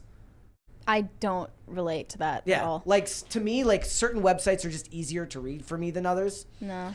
We got a $5 one here from Gal Gadurp. Says, "Why would we pay to see blue hair again? We have all we have to do is pull up that episode of PCC. It's okay, sweetie. Rookie mistake. Get payment up front." True. Good point. But the bar fight video was the 10 party wager. Yes. If you want to see Mary in a bar fight, you'll have to get to 10 crisis parties. I would like to see Mary in a bar fight, so let's do this, people. We got $20. $2. Oh yeah, go ahead. Jose Antonio Castro. Hello, Phil and PCC team. Greetings from a Venezuelan in the UK. Hello. Phil, All That Remains was one of my favorite bands growing up. This Cheers, Calling man. is the first song I heard, which led me to buy the album, and also got FWAM when I went to US. Awesome. Thank you very much. We appreciate it. We'll have a new one coming out this year. Look for the new song to be debuting like the end of March, beginning of April, something like that. How's that coming along? Very well. I'm Very super good. excited. I can't wait. There's a $2 one here from Pat the Plumber. It says, "Try having calligraphy forced on you." Did you guys learn cursive in school? I did. Yes. Yeah. Did you not? I did. I like that video of the British comedian who's doing. Thank you. There's this video of a British comedian doing really, really polite rapping. And they're like, he's rapping in cursive. He's rapping in cursive. Did you guys have to learn Danelian or whatever? No. It's like the one in between print and cursive that they make Danelian? you learn in the middle That before. did not me, no. It sucked. It was awful. We got a couple others here. 1,000 Foot Deep End says, "Very late to this because I was, working. But a suggestion for that PCC merch is the dwarves from Snow White that says, 'Listen while you work,' instead of 'whistle while you work.'" I like it. We probably get, and then we can get sued by I missed Disney. a $20 from Black Rain Love. I normally listen to the podcast on my grave shift. Have to be up. Wait, what? Due to a company meeting today. Great to see y'all live. My podcast will be hitting episode 25 soon. Do better with voices. Live reading the Gold Digger comic. Awesome. Cheers. In the chat, drop a link for it. Yeah. We have more, don't we? Yep. Okay, Russ Buzzard said, "How do you guys feel when your favorite band completely changes their style? As example, Paramore." I stopped listening. Did Paramore completely change their style? Yeah. Really? Are you kidding? They went like completely pop. As in, so there's no punk at all left in their stuff. I mean, not that. Because they were pop punk before, right? It has guitar playing in it, which means it's going to be played on alt radio stations Right. for no reason, just because it's Paramore. But it does not sound anything like their old stuff. So I just stopped listening. Yeah, like depending on the artist, like I understand it. I understand that it's very different as a creator. Making something is very different than consuming something. So I get the instinct to want to evolve and change. There's an artist I know like named Dermot Kennedy who I really, really like, who he used to have a lot of like electric vocal undertones in his work that I really, really enjoyed, like electronic undertones that he just doesn't use anymore. And a lot of his best music now seems to be done more acoustic, which I learned to enjoy, but just felt very different from the stuff on his first album. That's the most recent example I can think of for that. Michael S. Archer said, "Mary, to make you happy, I cannot read." Oh, fantastic. I don't know if I believe you. He can type, but he can spell, but he can't read. Doubtful. He uses voice to text. Yes, perfect. Yoshima Otaru said, "Lysdexics of the world untie." What? Dyslexics of the world unite. I like it. Okay, I should have gotten that. Also, somebody did point out to me once. I asked on the show. I said, "Is there because I'm not as bad with reading dyslexia, but numbers I transpose digits all the time." And I asked, "Is there a name for that?" And somebody said there is one. And I already forgot what it was, but there is a name for number dyslexia. Oh yeah, isn't it dyscalculia? Yeah, I think that was it. Yep. Corey Anderson said, "Phil, breakdowns in the new album. Yes. Is All That Remains going to go pop?" I mean, there's going to be songs that are going to be like that have some clean singing all the way through. There's stuff that you would consider more like rock radio, but there's stuff that would easily be considered progressive metal, and it's metalcore from beginning to the end. So That's it. Shane H. Wilder said, so Mary, what are you doing for Lent? I'm giving up all snack foods and sweets. I was just going to ask. I was thinking about that today. I was like, I wonder who's like going to be doing Lent around the castle, and I assume you are, right? Yeah, I wasn't sure, but I was thinking like not listening to music in the car anymore because I always do. She's going to stop listening to you guys too. What did what did you do last? What did you do last year for Lent? It was meat. You tried to do like. Oh, carnivore? I tried to be carnivore, but that only lasted like 11 days, and it was hell all the way through. Really? Not into the carnivore thing, huh? It was awful. I felt like I was dying. I don't think that women can do that. I don't think I'm built for that. I'm mutuals with Michaela Peterson would disagree with you. Yeah, I'm mutuals with a young lady. Maybe I messed up, but I didn't do it right. But I legit like felt like I was dying. I felt like I was on Ozempic. I felt like I was. Does that make you? Is that supposed to make you feel terrible too? Yeah, it Okay. makes you sick. Or it felt like you are extremely malnourished, but you don't want food. Oh. Yeah. The like it's like trying intermittent fasting for me, which I like doing the show. You've tried Ozempic? No, intermittent fasting. Oh. Like I can't do it because like I need to eat before doing the show. Otherwise, I'm even more lethargic, and I trip over my words enough when I don't eat. It's even worse. So. I don't remember what I replaced it with, though. Corey Anderson said, I like it when artists try new things. Look at Bring Me the Horizon. They have changed their style a lot, and they still kick ass. Okay, I stopped listening to Bring Me the Horizon, so I just disagree. Mary doesn't agree with you. If it doesn't sound like how it sounded when I discovered it, like, I'm not going to continue. I don't like listening to new music in general. I haven't found any new music I like. John Doyle in the chat says Mary is giving up kicking Brett in the shins for Lent. Yes, maybe that's what you should do. You should just not hit me. Not going to happen. High Vulture 75 said, nothing to say, just doing my part to keep PCC on air for at least another day. Thank you. Cheers. We are working every day to work another day. Corey Anderson said, if Seamus and Mary had a baby, it would be the most Catholic child ever. What was the last part? Hide your spoon. Hide your spoons. Which is funny because when Styx was here, he had like Styx spoons I saw in the studio. Did he? So what? Because it's the clanking. He has his own spoon line. Yeah, because it's part of his shtick with his coffee. his viewers are called clankers because Yeah. the clanking of the spoon in the coffee cup. Right. So there was a Styx spoon in the studio, and I was like, hide this from Seamus. Yeah. Yeah. Seamus would steal it. I wouldn't have a baby with Seamus. Theoden King of Brohan said, learn cursive. Cursive is magic because AI and Gen Z can't read it. We'll defeat the robots. Yeah, it would be funny for somebody to make a movie where like the way they beat the next generation is just by writing in a creepy language they can't understand, and it's just cursive handwriting. Yeah. Gen Z, I think Gen Z can read cursive. They just wouldn't be able to write it. No, I can write it. They just complain about it. You went to a Catholic school though, right? Like probably had higher level of education than public school system. Probably. Although I'm told not because we didn't have AP classes. Maybe all of them weren't- were AP classes. That's what I like to tell myself. Yeah. I think you're intelligent enough to prove that they were probably all AP classes anyway. I don't know. I had some dumb classmates. So. Bullet Train said, Mary's great. I agree. But Brett is money. If I see him on a random live stream, I'm in. Phil's great too.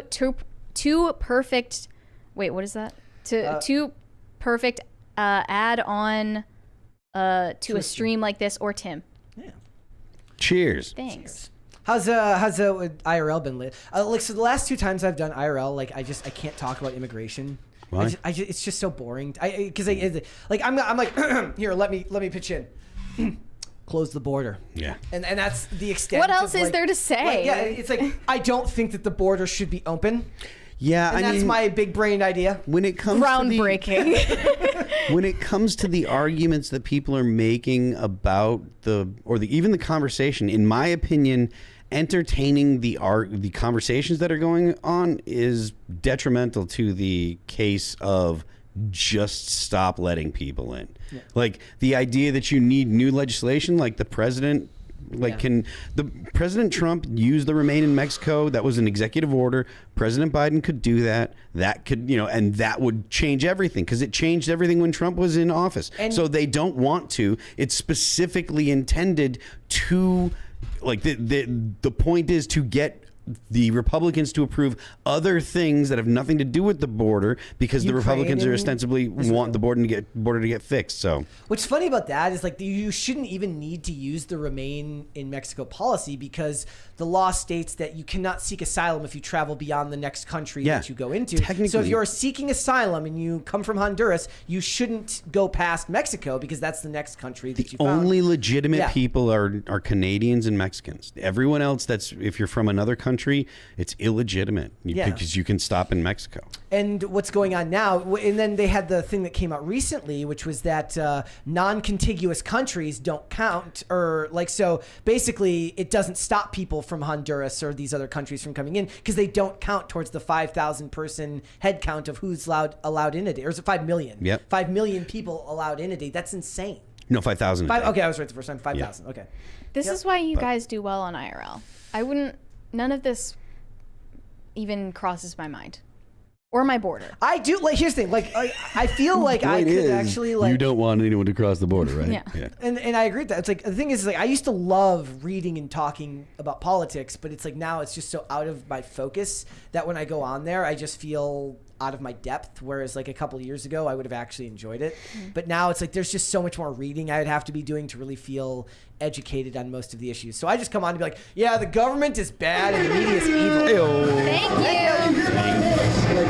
All right, let's finish up. Gal Gadurp said, I'd like to thank Amy Corney Barrett, the Catholic mom on the Supreme Court, for siding with all the lib judges to remove razor wire in Texas. But wasn't the point of that it was on federal land, therefore it does fall under federal jurisdiction? Do you remember that, Phil? The stuff in the razor, so the thing was, it was happening. It was happening on the border, right? The razor wire was in the water. Yes, if I understand correctly. And so they were saying that the Fed or that the state of Texas couldn't get the razor wire that was in the water. Yeah. Because that was the federal border. Because the water is controlled by the feds.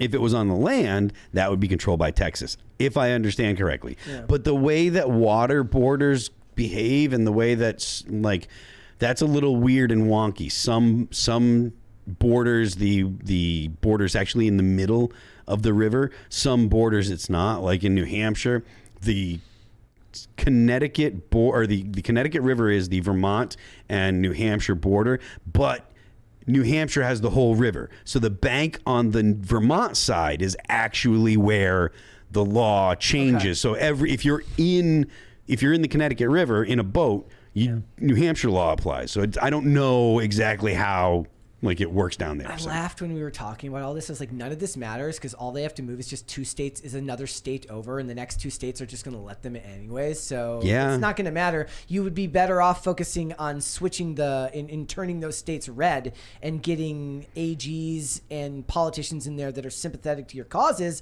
because it's like they've already traveled this far. They'll just travel farther to make the crossing.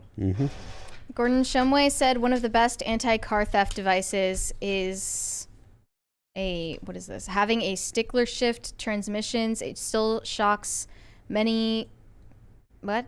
A stick shift. Shocks Mary how many people in the U.S. can drive them? Shocks me? Can't. Maybe. I think he says, it still shocks me how many people in America can't drive them. Shane H. Wilder said, my dad had to teach me cursive in the 2nd grade because they took it out of the curriculum. I still write mainly in cursive. There you go.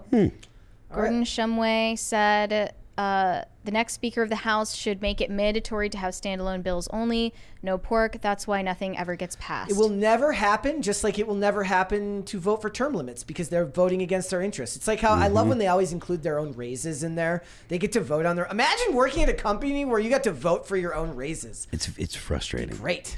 It's frustrating to hear these stories. Tim, I think I'm worthy of a raise. We should do that. Everybody say aye. Well, this is a 2-person democracy. Yes, it is. Organized Business Services said, I'm sure Mary will be thinner within 24 hours. LOL. I don't get it. I don't either. One more. There is one more? One more. Tacky Platty says, Maryland has the entire Potomac. So Bank is Virginia, West Virginia. Yeah, so and oh yeah, that's true. In Massachusetts or in other places there, like the border is in the center of the river, so I don't know. It changes from actual body of water to body of water.